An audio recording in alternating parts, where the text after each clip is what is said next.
Everyone, मैं मोनिका पुनिया स्वागत करती हूँ आप सभी का डिलीजेंट एसएससी यूट्यूब चैनल के ऊपर। आज की मेरी वीडियो दिल्ली पुलिस कांस्टेबल के ऊपर होने वाली है। कुछ दिन पहले मैंने एक वीडियो अपलोड की थी दिल्ली पुलिस कांस्टेबल की जो एग्ज़ाम डेट है वो क्या होने वाली है। उसके अंदर मैंने आप लोगों को बोला था कि मैं स्टडी प्लान, सिलेक्शन प्रोसेस और इन सारी चीज़ों के रिलेटेड भी आप लोगों को वीडियोज़ दूंगी। अगर आप लोगों की डिमांड होगी तो आप लोगों की सिलेक्शन प्रोसेस और कैसे आप लोग इसके अंदर सिलेक्शन ले सकते हो, साथ में स्टडी प्लान से रिलेटेड काफ़ी डिमांड आई थी। तो आज इस वीडियो के अंदर हम बात करने वाले हैं कैसे इस पेपर के लिए एलिजिबल होते हो, कौन एलिजिबल हो सकता है, क्या रिक्वायरमेंट्स होती हैं आप लोगों की, उसके साथ में क्या सिलेक्शन प्रोसेस होता है और कितना टाइम लगता है, कैसी चीज़ें होती हैं, उन सारी चीज़ों के ऊपर आज इस वीडियो के अंदर हम बात करेंगे।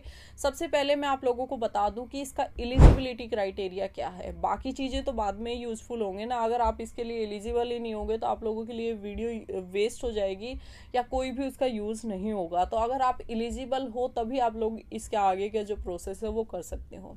तो सबसे पहले मैं आपको एलिजिबिलिटी क्राइटेरिया बताती हूँ। आपकी जो एज है वो 18 से 25 साल के बीच होनी चाहिए। इसके अंदर ही बहुत सारे एस्पिरेंट जो है वो बाहर हो जाते हैं अगर ये आपकी एज है। अगर आप जर्नल और ईडब्ल्यूएस के अंदर आते हो तो 18 से 25 साल होनी चाहिए। ओबीसी में आते हो तो 28 साल तक चल जाएगी। और अगर एससी एसटी के अंदर आते हो तो 18 से 30 साल की भी अगर आपकी एज है तो भी आप इस एग्ज़ाम को जो है वो दे सकते हो। उसके साथ में आप लोगों की एक सेकंड इसके अंदर क्राइटेरिया होता है जो होता है आपका हाइट एंड वेट का। वेट तो कोई भी फ्लक्चुएट कर सकता है, लेकिन जो हाइट है वो बहुत ज़्यादा इशू क्रिएट करती है। अगर कोई मेल कैंडिडेट है, 170 सेंटीमीटर अगर आपकी हाइट नहीं है तो आप लोगों को इस जॉब के लिए प्रिपेयर करने की कोई भी ज़रूरत नहीं है, क्योंकि अगर 170 सेंटीमीटर हाइट नहीं है तो सिलेक्शन नहीं होगा। अगर कोई फीमेल है तो 157 सेंटीमीटर आपकी हाइट होनी चाहिए। 100 में से 100 भी ले आओगे, अगर 157 सेंटीमीटर हाइट नहीं होगी तो आपको डिस्क्वालीफाई कर दिया जाएगा। एटलीस्ट इतनी होनी चाहिए, इससे ज़्यादा होगी तो आप लोगों को पता ही है कि कोई भी इशू नहीं है।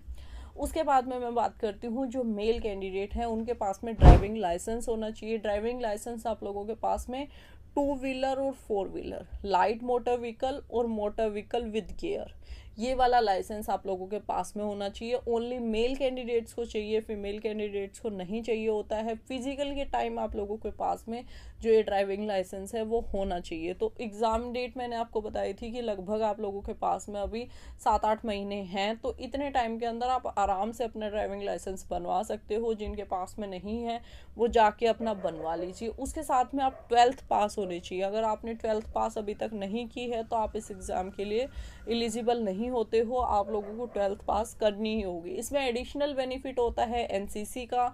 अगर किसी के पास में एनसीसी रही है, एनसीसी सी सर्टिफिकेट है, बी सर्टिफिकेट या ए सर्टिफिकेट है, उसका भी एडिशनल जो बेनिफिट है आप लोगों को वो देखने को मिलता है। तो आप एक फॉर्म के टाइम पे इसके अंदर अपना लगा सकते हो जो सर्टिफिकेट है वो।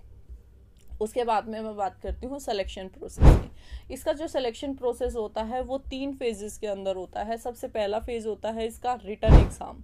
Written exam in the kind of कि जिसके अंदर आपका पेपर होता है, जिसके अंदर आपको जो पढ़ाई है अपनी बेसिकली वो करनी होती है। उसके अंदर आपका रिटन, वैसे आपका पेन पेपर पे एग्ज़ाम नहीं होता, सीबीटी इसको बोलते हैं, कंप्यूटर बेस्ड एग्ज़ाम आपका जो ये होता है।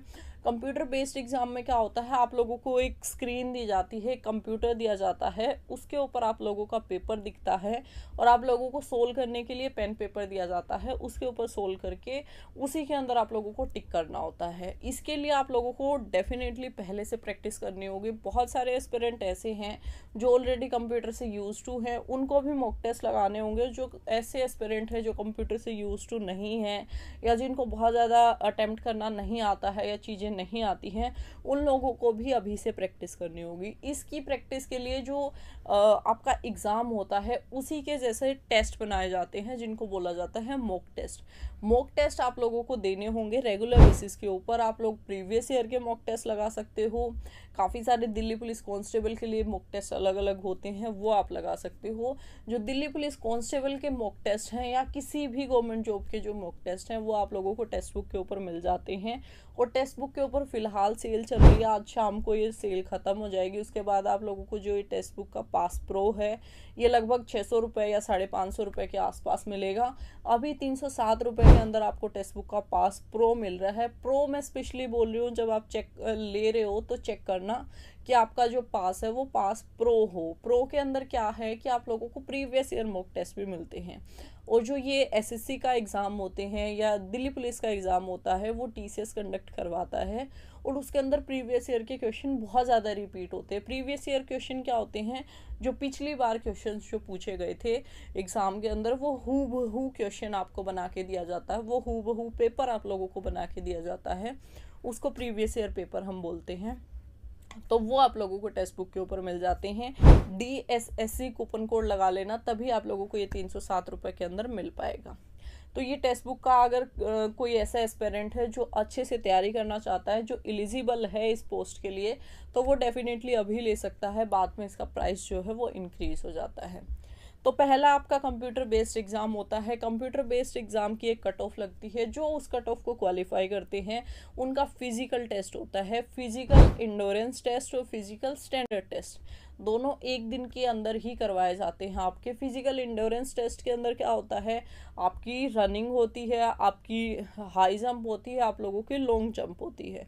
और जो आपका फिजिकल स्टैंडर्ड टेस्ट है उसके अंदर क्या होता है, आपकी हाइट की जाती है, आपका चेस्ट का मेजरमेंट किया जाता है और आपका वेट किया जाता है। जो आपका फिजिकल का जो भी क्राइटेरिया है वो मैं स्क्रीन के ऊपर लगा दूंगी, आप उसका स्क्रीनशॉट लेके रख सकते हैं और उसको देख सकते हैं, समझ सकते हैं कि क्या क्या आप लोगों का जो फिजिकल स्टैंडर्ड है वो होने वाला है।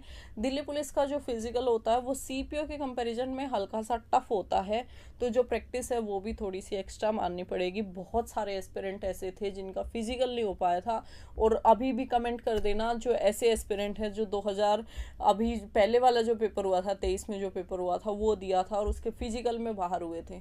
अभी नीचे कमेंट सेक्शन में देखना लाइन लग जाएगी, इतने सारे एस्पिरेंट बाहर हो गए थे उस टाइम के अंदर फिजिकल के अंदर। तो फिजिकल स्टैंडर्ड भी ठीक ठाक होता है। अभी से अगर थोड़ी बहुत अपनी दौड़ भाग स्टार्ट कर सकते हो तो बहुत ही अच्छी है। जो जिन लोगों के लिए बिल्कुल कभी फिजिकल नहीं दिया है उन लोगों के लिए है ये। अगर कोई ऐसा एस्पिरेंट है जो गांव में यूजुअली रहा है, किसी सब स्पोर्ट्स में एक्टिव रहा है, या यूजुअली जो फिजिकल एक्टिविटीज़ हैं इनके अंदर एक्टिव रहता है, कोई स्पोर्ट्स वगैरह खेलता रहता है, उसके लिए कुछ भी इशू नहीं होने वाला है। जो अभी फिजिकल क्वालिफाई कर लेगा उसके बाद में जिसके पास ड्राइविंग लाइसेंस होगा उन लोगों को उसके बाद में बुलाया जाएगा जब आपकी मेरिट लिस्ट लग जाएगी मेडिकल एग्ज़ाम के लिए। मेडिकल एग्ज़ाम आपका करवाया जाएगा। इसके अलग अलग पैटर्न होते हैं। कभी आप लोगों का जो आपका गवर्नमेंट हॉस्पिटल होता है नियर बाय वहाँ से करवा लिया जाता है। कभी कभार इसका जो मेडिकल है वो दिल्ली के अंदर कॉल कर लिया जाता है अलग अलग जगह के ऊपर, वहाँ पे आपका मेडिकल करवाया जाता है। जिस भी अकॉर्डिंगली आपका मेडिकल होगा वो आपको बता दिया जाएगा। मेडिकल स्टैंडर्ड्स बहुत ज़्यादा टफ नहीं होते हैं।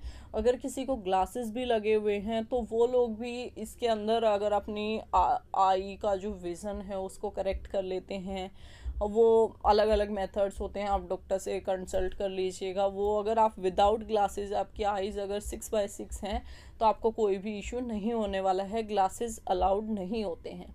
बाकी फिजिकल स्टैंडर्ड बहुत ऐसे नहीं होते हैं कि बहुत आर्मी टाइप के स्टैंडर्ड्स होते हैं, बहुत नॉर्मल स्टैंडर्ड होते हैं और यूजुअली एस्पिरेंट मेडिकल क्वालिफाई कर लेते हैं। हार्डली कोई एस्पिरेंट होता है जो मेडिकल के अंदर आउट होता है।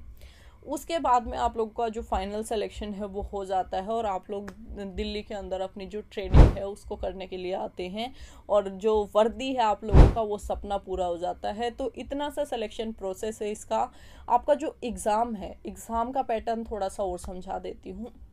जो आपका कंप्यूटर बेस्ड एग्ज़ाम है उसके ऊपर बात करते हैं, क्योंकि अल्टीमेटली वही है सबसे मेन चीज़ जिसके अंदर सबसे ज़्यादा एस्पिरेंट्स बाहर होते हैं। इसका जो फॉर्म है वो देखना आप लोग 50 लाख तक फॉर्म भरे जाते हैं। 30 लाख तो बहुत आराम से भर देते हैं दिल्ली पुलिस के लिए फॉर्म, और उसको फिर क्वालिफाई जो करते हैं वो स्टूडेंट्स हार्डली होते हैं। 50 से 60 हज़ार स्टूडेंट्स जो रिटन एग्ज़ाम क्वालिफाई करते हैं। तो रिटन एग्जाम जो होता है उसके अंदर आपके 4 सब्जेक्ट पूछे जाते हैं। जीएस आपसे 50 नंबर की पूछी जाती है, सबसे बड़ी हर्डल यही होती है। जीएस के ऊपर बहुत एक्स्ट्रा मेहनत आप लोगों को करनी पड़ेगी।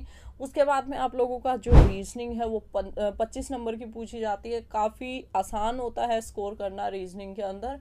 उसके बाद में आप लोगों का मैथ्स है जो 15 नंबर का पूछा जाता है, उसके अंदर भी अगर आप थोड़े से एफर्ट्स मार लोगे तो बहुत आराम से 15 में से 15 भी कर सकते हो। और कंप्यूटर जो है वो 10 नंबर का पूछा जाता है, उसके अंदर भी आसानी से आप लोग 10 नंबर स्कोर कर सकते हो, 8 या 9 स्कोर कर सकते हो। तो जो आपका टारगेट स्कोर है वो ऑलमोस्ट 70 के अराउंड होना चाहिए कि 70 मार्क्स आप लोग एटलीस्ट स्कोर कर पाओ। तो 70 मार्क्स में से जो 50 मार्क्स का रीजनिंग, मैथ्स और आप लोगों का कंप्यूटर है उसमें से 45 मार्क्स आप लोगों को लाने होंगे, और बाकी के जो 25 से 30 मार्क्स हैं वो आप लोगों को लेके आने होंगे जीएस के अंदर, क्योंकि जीएस के अंदर 50 में से 50 स्कोर करना काफ़ी डिफिकल्ट होता है। तो लगभग ऐसे ही कैटेगराइज करके हम लोग इसको टारगेट स्कोर बनाते हैं कि आप 23, 24 या 25 आप रीजनिंग के अंदर लेके आओ, 13, 14 या 15 आप मैथ्स के अंदर लेके आओ, 8, 9 या 10 में से कोई नंबर आप कंप्यूटर के अंदर लेके आओ। तभी आप लोगों का जो सिलेक्शन है वो काफ़ी आसान होगा, या आप लोगों के लिए जो टारगेट स्कोर है या जो कट ऑफ है वो आप लोग क्वालिफाई कर पाओगे। कट ऑफ जो प्री की कट ऑफ लगती है उसके बाद में आप लोगों की फाइनल कट ऑफ जो है वो उससे थोड़े से वेरिएशन पे लगती है, थोड़ी सी ऊपर लगती है। अगर 70 तक आप लोग स्कोर कर लेते हो तो ऑलमोस्ट चांसेस होते हैं कि आप फाइनल कट ऑफ के अंदर अपनी जगह बना लोगे और आपका जो सिलेक्शन है वो कंफर्म हो जाएगा। अगर ये सारी चीज़ें आप लोगों को समझ में आ गई है, दिल्ली पुलिस का एग्ज़ाम पैटर्न समझ में आ गया है, तो अपनी तैयारी के अंदर लग जाओ। बहुत जल्दी मैं आप लोगों को एक डिटेल स्टडी प्लान बना के दूंगी दिल्ली पुलिस कांस्टेबल के लिए, उसको आप लोग फॉलो करके अपना दिल्ली पुलिस कांस्टेबल की तैयारी कर सकते हैं और अपना सिलेक्शन ले सकते हैं। Thank you so much for watching this video. अगर वीडियो अच्छी लगी है तो वीडियो को लाइक कर देना, चैनल को सब्सक्राइब कर देना। फिर मिलेंगे किसी और वीडियो में, तब तक के लिए जय हिंद, जय भारत।